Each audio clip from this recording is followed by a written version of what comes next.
ஒரு நாள் பார்த்தீங்கன்னா, நான் உட்காந்து எழுதிட்டு இருக்கும்போது முருகர் பாட்டு போட்டுட்ருந்தேன். ஸோ, சைட்ல முருகர் பாட்டு பாடிட்டே இருக்குது. நான் எழுதிட்டே இருக்கிறேன். டக்குனு என்னாச்சுன்னா, ஃபோன்ல அலாரம் அடிக்க ஆரம்பிச்சுருச்சு.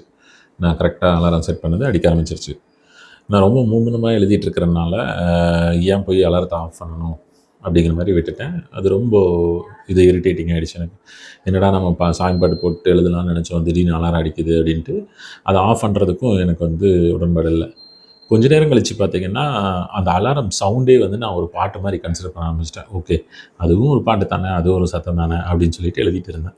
பட் ஆனா ஒரு டென்ஷன், ஒரு இது இருந்துட்டே இருந்தது. என்னடா சாமி பாட்ட போட்டுட்டோமே அப்படின்ட்டு. ஓகே. ஸோ இதே டைம்ல அலாரம் கொஞ்ச நேரம் கழிச்சு அதுவே ஆஃப் ஆயிடுச்சு.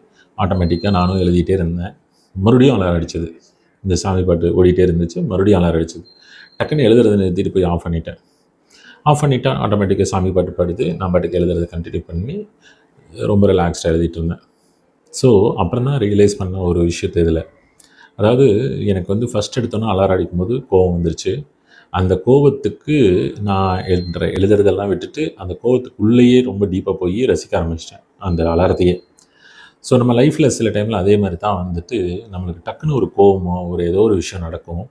அத இனிஷியல் ஸ்டேஜ்லயே நம்ம வந்து ஸ்டாப்லாம் பண்ண மாட்டோம். அத வந்து சரி ஓகே இருந்துட்டு போகுது. நம்ம லைஃப்ல இப்படிதான்ப்பா அப்படிங்கிற மாரி விட்டுருவோம். ஓவர் த பீரியட் என்னன்னா, அதுவே நம்மளுக்கு பழகியும் போயிடும். அந்த அலாரம் சவுண்ட் எப்படி பாட்டா கேட்குற மாரி ஆரம்பிச்ச மாதிரி, நம்மளுக்கு அதுவே பழகியும் போயிடும். ஸோ, ஆல்வேஸ் நம்ம என்ன பண்ணணும் இந்த ஸ்டோரியிலேருந்து என்ன தெரிஞ்சுக்கணும்னா, ஒரு தப்பு நடக்குது, ஒரு கோவம் வருது, ஏதாவது ஒரு கெட்ட செயல் அப்படின்னா, இனிஷியல் ஸ்டேஜ்லேயே நம்ம ஸ்டாப் பண்ணிட்டு, அதுலேருந்து recover as soon as possible நம்ம வெளியில வந்துட்டோம்னா, நம்ம லைஃப் மறுபடியும் ரெக்கவர் ஆயிடும். அத விட்டுட்டு நம்ம அது கூடயே போக ஆரம்பிச்சிட்டோம்னா, நம்ம லைஃப் வந்து ரொம்ப இதாயிடும். ஸோ, இத ஒரு விஷயமா ஞாபகம் வச்சுக்கங்க. Thank you.